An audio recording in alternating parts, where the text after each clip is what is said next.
That Triathlon Show, episode 68.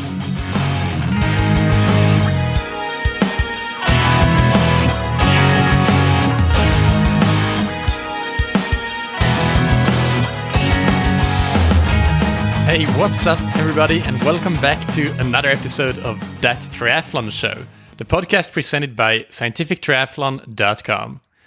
I'm your host, Michael, and today's episode is about block periodization in triathlon, which is one of the newer methods of periodizing your triathlon training.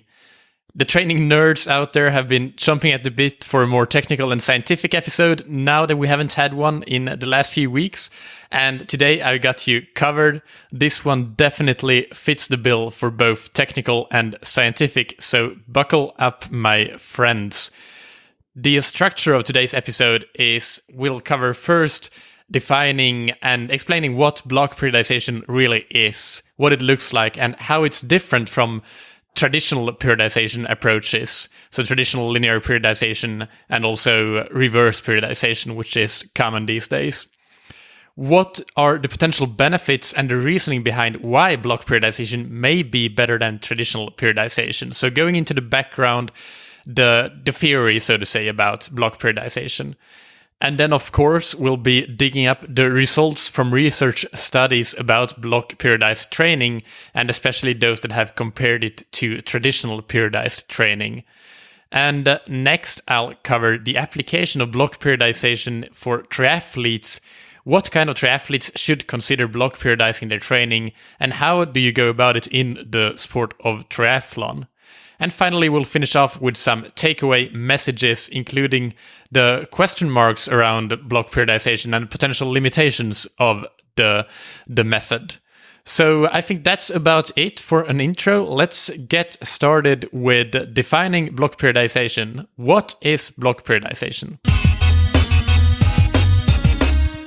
So I guess that let's start with the father of block periodization is Vladimir Isurin, and he does work at the university in Israel.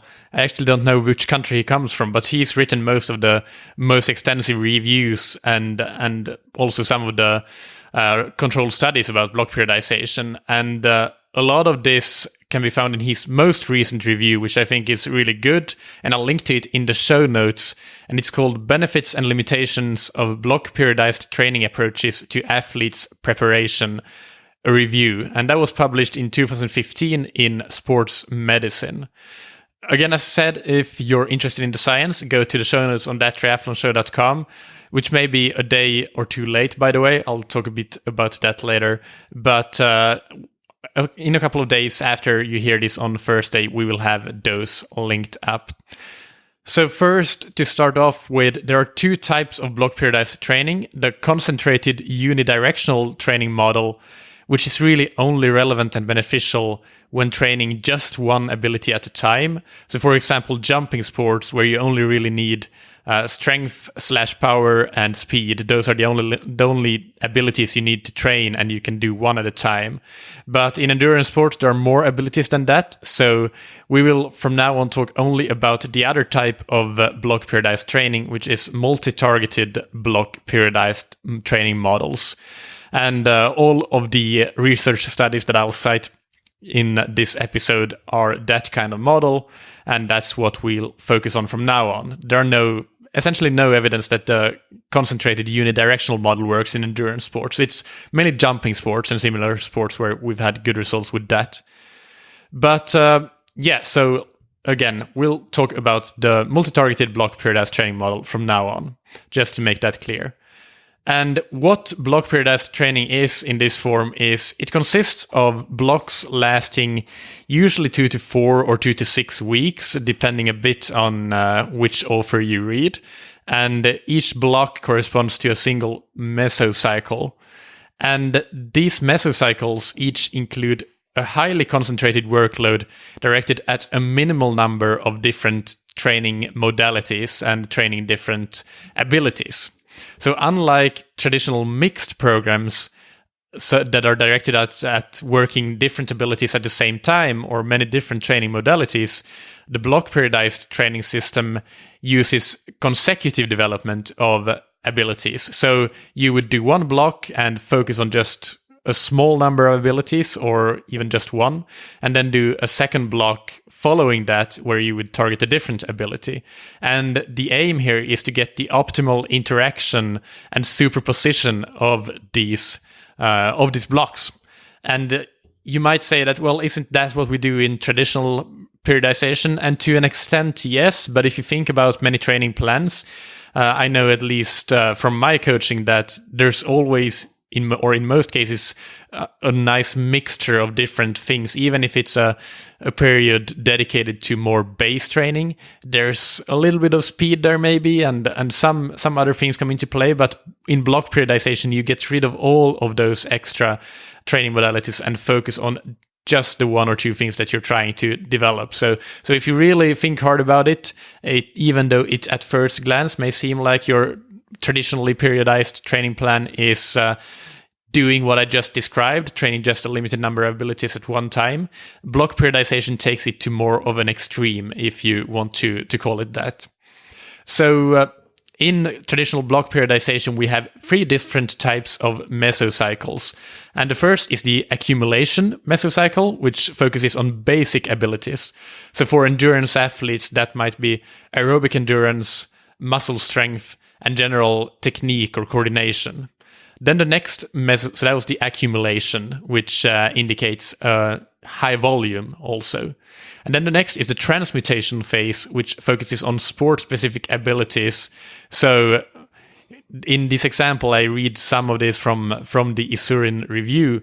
It might be high-intensity anaerobic workloads, not so much for triathletes, I would say. Strength endurance, yes, that's relevant. Strength endurance or muscular endurance, and so on. So more sport-specific abilities for the sport that you're training for.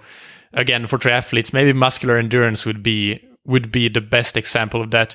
But depending on your limitations, it might be something different. But the point here being that you're focusing on something more intense and it is highly concentrated still. It might be that you actually want to try to improve your VO2 max and you do a highly concentrated workload of VO2 max workouts. So that's entirely feasible in this transmutation phase, which is the hardest of the phases. And then finally, we have the realization phase or mesocycle, which focuses on recovery and peaking towards competition. So again, as I mentioned, 2 to 4 or maybe 2 to 6 weeks is what each of these mesocycles are in length. So you try to maintain everything that you got from the previous mesocycle in the coming mesocycles by working on not having too long mesocycles so that the residual training effect is maintained. And also you want to, in each mesocycle, you want to, as much as possible, optimize what you gain from it by having compatible training methods, modalities, and compatible energy systems that you train, and not have any physiologically conflicting responses. So, for example, you might have a case where highly anaerobic or lactic training, for example, conflicts with building aerobic endurance. So you wouldn't want to have those 2 kinds of energy or 3 different kinds of energy systems in the same mesocycle. So a basic knowledge of physiology and exercise science is good to have here. And the 3 block mesocycles that I mentioned, the accumulation, transmutation, and realization blocks, they are then joined together and form a training stage that lasts around about 2 months and usually ends with participation in a competition or a race. So that's it. And then the annual cycle then consists of these 2-month or so training stages, and there can be maybe 5 or 6 or 7 of them, depending again on how long your mesocycles are. And you can time your mesocycles and joining these 3 mesocycles together with your competitions and races. And that's one of the biggest advantages of block periodization, that you actually have a great way to peak for each of your key races. So I already mentioned a few of the benefits compared to traditional periodization. I might have mentioned all of them, but just to quickly reiterate and make it very clear, what I just said about peaking for many different races throughout the season, that's one of the big advantages of block periodization compared to traditional periodization. The other thing is that you actually try to, in the mesocycles, train the abilities and modalities, as Isurin calls it, that are compatible with each other, so that you don't have inhibiting training approaches that you do concurrently. So that's the second one. Then we also have the fact that since you're working with short mesocycles, you try to use the residual training effect window to your advantage. So for example, something like aerobic endurance may have a residual training effect of 30 days, whereas something like very eclectic, which is a very high speed, high intensity energy system, that has a residual training effect of, I don't remember off the top of my head, but it could be a week or 10 days or something. And so different abilities have different residual effects. And you try to use the shorter mesocycles in block periodization to your advantage to always maintain all of your abilities. Whereas in traditional periodization, although yes, you may mix things, but there are also usually times in most training programs where some abilities may go unattended for, let's say, 2 months or so, and then you essentially lose a lot of it. So that's one thing that block periodization, it can't entirely fix it, because some abilities are just so short-lived and the residual training effect is short, but it can potentially improve on how long you can maintain different abilities compared to traditional periodization. And finally, but very importantly, we also have the fact that almost all block periodization research comes from elite or very well-trained athletes. And in this group of athletes, they need a very, very large stimulus to actually improve. And a traditional training program with a mixed approach to training might not be enough of a stimulus to actually provide that increase in fitness. So the highly concentrated workloads in especially the transmutation mesocycle might be that stimulus that these athletes need to actually improve. And on the flip side of this, in a traditional training program, there may be a tendency to, when you get to a stage when you don't improve as a high-performing athlete, you try to just increase the amount of training by doing more of what you're currently doing, which contains this mixed approach already. So you have both volume and intensity, and you just try to do more of it, which can easily lead to overtraining. Whereas in block periodization, you might just focus on, in the transmutation phase, on highly intense training. So the volume is drastically smaller than it would be in those other weeks. So even though, yes, you do a lot of high intensity training and you have a high training stress, but it might be lower in total than what you would do with those athletes at the highest level that try to just do a bit more to get that breakthrough in performance that they're looking for. So you might reduce the risk of overtraining through just that temptation to try to do more and more as you get to a plateau with traditional periodization models. So now let's talk a bit about the results that block periodization can bring about and has brought about in athletes, and in our case, especially endurance athletes, of course. I want to just quickly mention some of the history of block periodization. It started in the 80s, and one of the first successful examples of applying block periodization is from hammer throw, where Dr. Anatoly Bondarchuk coached the winners in the hammer throw at both the 1988 and 1992 Olympic Games. So that's one of the pioneering examples. Then we had kayaking and canoe paddlers that had several different examples of people using block periodization, or teams using block periodization and having great success. For example, the USSR national team that had 3 gold and 3 silver medals in 1988, and 8 and 9 gold medals in the World Championships of 89 and 90. And from the more familiar world, perhaps, of swimming, we have one of the more renowned coaches, Gennady Turetsky. He actually coached Alexander Popov, who I guess many of you have heard about, 5-time Olympic champion, and also multiple world and European champion. And another athlete that he coached was Michael Klim from Australia, 2-time Olympic champion and multiple world champion. And they seem to have used a sort of block periodization, although there's not too much documented about that. But they had each annual cycle was divided into a number of stages lasting 6 to 12 weeks, where each one consisted of 4 training blocks. So not the 3 that we've been talking about, but similar to block periodization, essentially. But from more researched and scientific evidence, there isn't a lot, I should say, from the get-go. Most of them are summarized in the paper by Isurin, the review paper that I mentioned, that I will link to in the show notes page on thattriathlonshow.com. And let me see here. There are quite a few of them are actually from the canoeing examples mentioned above, and they are among the best because they have enough participants in them, and they are long term, so they are 1, 2, or 3 years or seasons. So that's actually among the better evidence that we have, and they have compared block periodization with traditional periodization and found a superiority of the block periodized program. So that's pretty good and very interesting. It's also an endurance sport, so although very different from triathlon, it has relevance for us.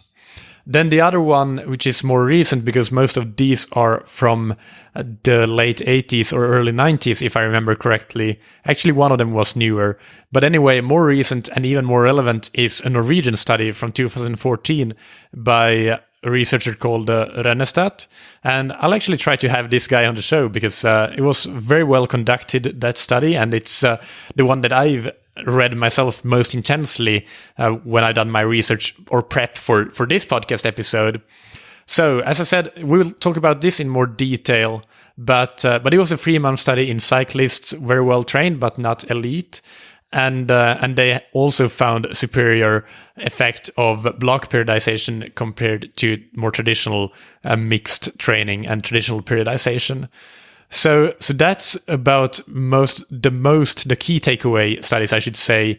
And there are a small number of additional studies that are listed in the Isurin paper, and I've also done my own research and see if I can find anything additional.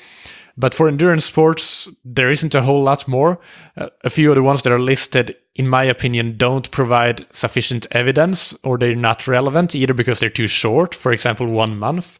When studying periodization, I don't think that 1 month is a sufficient time window, or they don't have a large enough number of participants. They might be case studies, for example. So as you can see, the amount of evidence isn't huge, although you can make the claim that the case studies existing do add if they are comparing block periodization with traditional, which some of them have.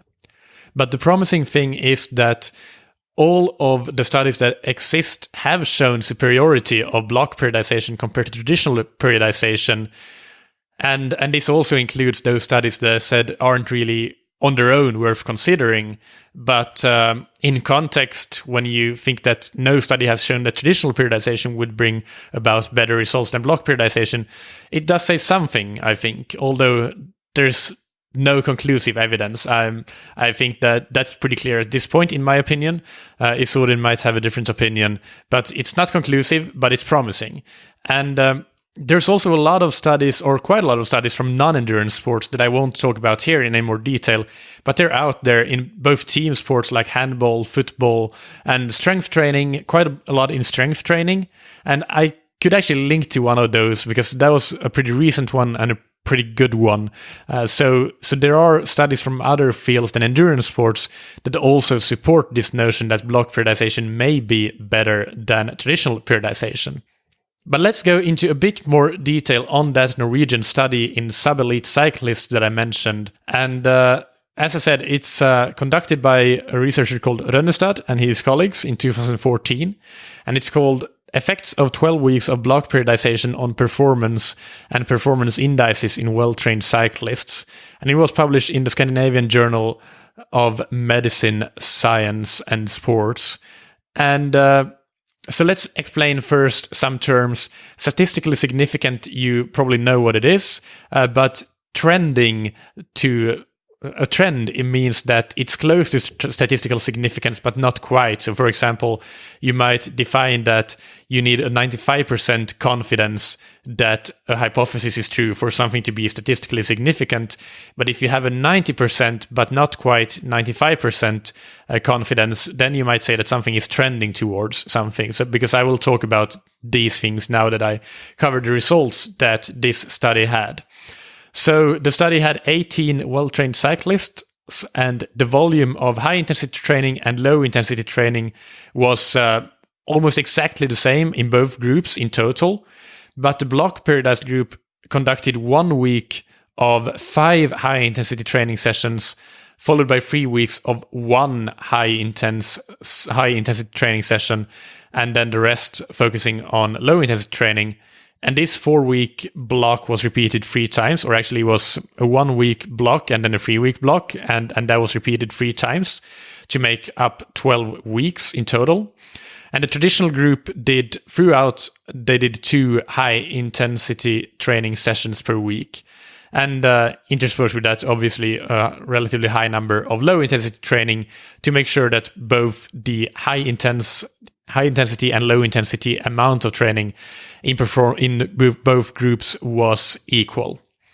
And they used heart rate to classify intensity, but also had power meters to measure performance. And what else? The high intensity sessions alternated between 6x5 and 5x6 minutes in above threshold intensity.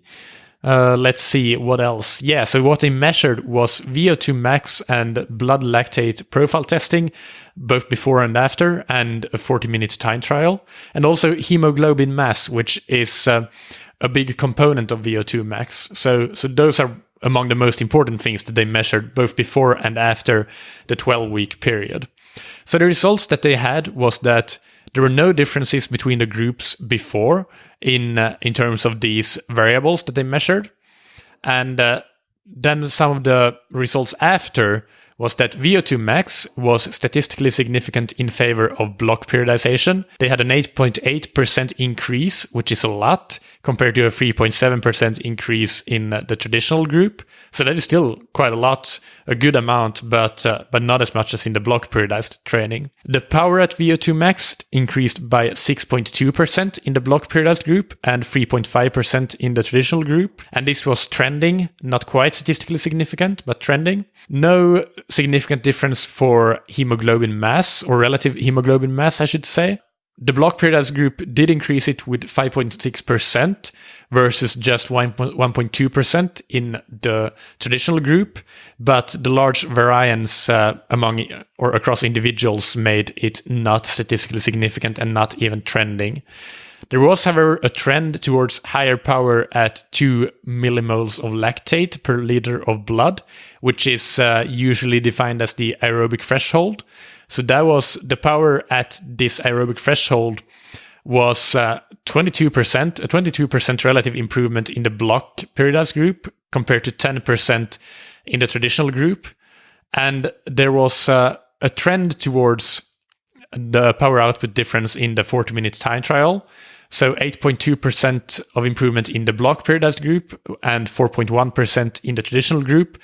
But again, due to the quite small number of participants and a relatively large variance, it was only trending and not statistically significant. Also, one more thing, the perceived well-being in the legs was worse in the block periodized group in the harder weeks. So, in other words, they were knackered in those weeks, which is understandable, to say the least, with 5 highly intense sessions. So, to conclude, or the conclusions that the authors make actually in this study is that block periodization seems very promising, but needs larger studies. And in this study, block periodization was found to have superior effects on several endurance and performance indices compared with traditional periodization. And the effect size of the relative improvement in all measured parameters revealed a moderate effect of block periodized training versus traditional training.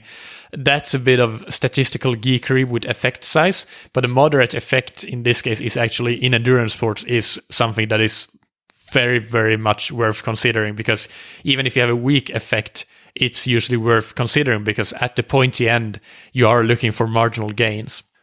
So one of the conclusions that I want to bring up still is that, again, these were highly trained athletes, and the authors as well conclude that larger stimuli might be necessary to achieve further improvements, and that block of high-intensity training with 5 sessions per week during the high-intensity blocks is likely to explain the favorable adaptation to block periodization.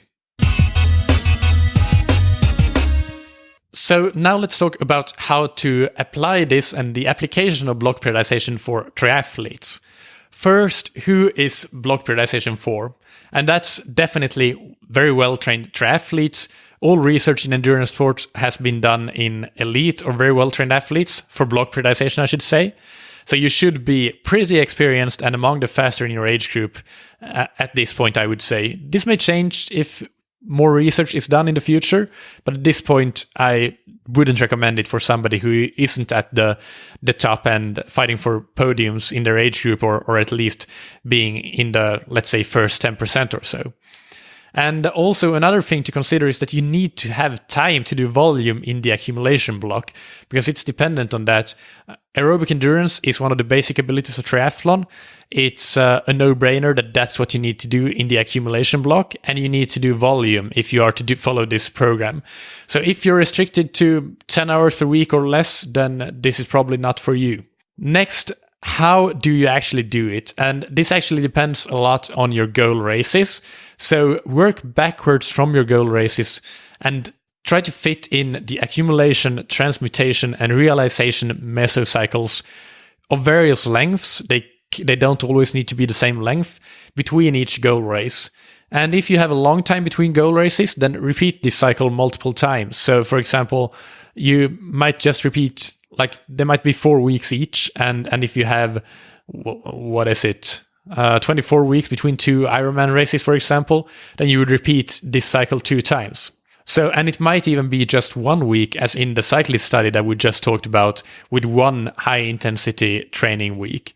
So you don't need to consider this as any Bible or anything. You can experiment with it, and I think that study is a good example of it. And just having 1 week of high-intensity training might be actually better and safer, and a better and safer way to do this. So in the blocks themselves, as I mentioned, the accumulation block, you need to have volume and you need to work your basic abilities. So I'd suggest aerobic endurance definitely through long, slow distance training, zones 1 and 2, if you use a 5-zone system. And also on top of that, technique, which is part of your aerobic endurance training as well, to some extent. And strength training, I would also put as your basic ability. So those 3 would go into the accumulation block. And strength endurance or maximum strength, you could go either way there for your strength training, either low reps, high weight, or high reps, low weight. Did I get it right? Well, you get what I think that you get what I'm saying there. Anyway, so you could go either way with this, depending on where your strength train limiters are. But I think that, well, strength and technique and aerobic endurance, they are all the basic abilities of triathlon. So they should go into your accumulation block and nothing more, no interval workouts or anything. Just that if you want to do block periodization. And so did you hear me? No interval training. All right.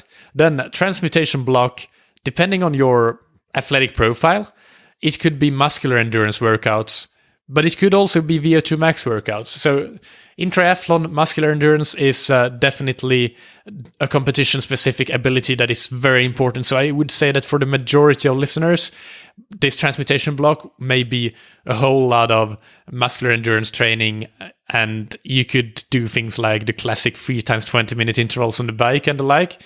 And so your volume drops significantly and you focus on just those highly intense sessions of muscular endurance in the 3 disciplines. But again, as I said, if you feel that your VO2 max is holding you back, you might have done some lab testing actually to come to that conclusion, then you might do a VO2 max block. And finally, the realization block, it's some race intensity, but of pretty low volume, so a classic taper, and good recovery. That's it, essentially. One more thing to consider in the application for triathletes is how to think about the 3 disciplines, swimming, biking, and running. Should you do the same type of training in all 3 disciplines in the same block? And I don't think that there's a right or wrong answer here, or at least there's no answer out there, no proven answer out there at the moment. Physiologically, doing specialized work like anaerobic endurance training or even speed endurance in one discipline can affect how you perform in training in other disciplines. For example, in your speed endurance in running or swimming might affect your muscular endurance training in biking, and it can be detrimental. For one thing, your nervous system might need longer to recover. So my intuition would be to say, yes, you should aim to stress the same energy systems, the same abilities in all three disciplines in the same blocks. But again, this leads to the fact that you may need to be pretty advanced to do this type of block periodized training. You need to be strong across the board in swimming, biking, and running. So finally, the takeaway message is block periodized training has huge potential. It's very promising, I would say, and the current evidence indicates that block periodized training may be a better way to periodize than traditional periodization. And although no direct comparisons have been done, I would say that because reverse periodization is similar to linear periodization, reverse periodization is essentially reverse linear periodization. This applies to reverse periodization as well, that block periodized training may be more beneficial for advanced athletes. It's fantastic for structuring your annual periodization around multiple peaks in and around races and competition, which is always a challenge, and for triathletes a highly relevant thing. How do you peak for multiple races? But as I said, this is for well-trained athletes, not for beginners or even intermediate athletes, at least not based on our current knowledge. So I wouldn't hesitate to recommend trying this out and experimenting with it for an advanced athlete, at least if you're in a bit of a plateau and you feel that you're not improving at the moment. However, if you are improving with what you're currently doing, I do not think that you should jump ships right now and change your approach. Wait until you hit a plateau, because if it ain't broke, don't fix it, at least not in this case. I don't necessarily agree with that notion in all cases, but in this case, I would say that the potential gain, it's not clear enough. There's not enough evidence to jump ships immediately if you are improving with what you're doing. As for limitations, as I said, there's definitely not enough research yet to make any conclusive conclusions. And we also need more research specifically in endurance sports, and definitely larger studies with at least 30 to 40 participants. And a lot of the research that is labeled block periodized training is way too short of a time period to be relevant. So an example is an 11-day study in alpine skiers in terms of their endurance, and that was included in the Isodin review. But we can't consider those kinds of studies relevant because that's just a crash block of training, like a training camp. So for investigating periodization, I would say that 3 months that was used in Rennestad's study on cyclists is the absolute minimum. And there are also some question marks as for how well this works in multisport like triathlon. So does something like muscular endurance training count as one ability, or does it count as 3 abilities, since we have muscular endurance in swimming, in biking, and in running? So should we actually think about it the other way around and focus the blocks not on energy systems and abilities, but rather on the different disciplines? So having a swim block, a bike block, and a run block. And I don't think there's an answer to that at this point, so we'll rely on experimentation on ourselves and finding what works for us at this point. One final thing is that you need to always be mindful of the residual training effect when planning your training in a block periodized fashion, so you don't build an ability up but lose all of the gains by the time competition rolls around. And this may require some knowledge of exercise science and physiology.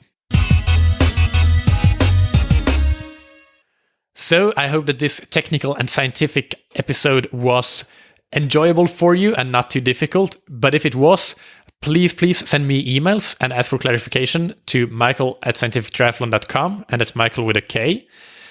And you can also hit me up on Twitter as usual, and that's @scitriat. You can also send me, of course, other questions, and I may answer them in an email or on the show in future Q&A episodes, perhaps. The show notes for this episode will be on thattriathlonshow.com as usual, but they may be a day later too, since I actually had a freak earplug incident yesterday, which was Tuesday, the Tuesday before this episode is released. And my earplug that I had in during the night got stuck in my ear and I couldn't get it out in the morning. So I had to waste a lot of time on Tuesday trying to find a hospital in Portugal that would see me and get my earplug out. Once I actually was in the doctor's office, and not the eye doctor, which I first got sent to, but actually the ear doctor's office. Then it was a 2-minute thing to do it, but I actually spent a lot of time on that, so I'm running a bit late with this episode. But again, the show notes will be up in a couple of days. And I want to thank all you guys who have been rating and reviewing the podcast in the last few weeks. It's always put a big fat smile on my face when I see that you appreciate the work that I'm doing here. And I must say a big thank you, kudos to the Americans. You have been particularly good at reviewing the show recently. So I would issue a challenge to the rest of the world to keep up with the Americans, because even when adjusted for listenership, you're way behind. And I'm maybe especially looking at Australia and Canada here. So this is a bit of a challenge to the Australian and Canadian listeners to go and write a rating and review for the show. And I make it very easy for you if you're not sure how to do it by giving you the instructions on scientifictriathlon.com/rate. You can go there and it's in the show notes, also in your podcast player app. You will see in the episode description the link to that. And you can see how you rate and review the show. Somebody who did write a review was Dean, who writes, "Phenomenal tri information, 5 stars. As a 40-something age grouper who is new to triathlon, I have found Michael's podcasts invaluable. Great topics, fantastic guests, and really usable no-nonsense information that has really helped my beginnings into the sport. Thanks, Michael." And thank you, Dean, and we've actually interacted in the past, and it's a great pleasure to do so, and I wish you all the best with your continued triathlon training and racing. And to all of you listeners, thank you as always for listening. Keep training smart and keep loving triathlon.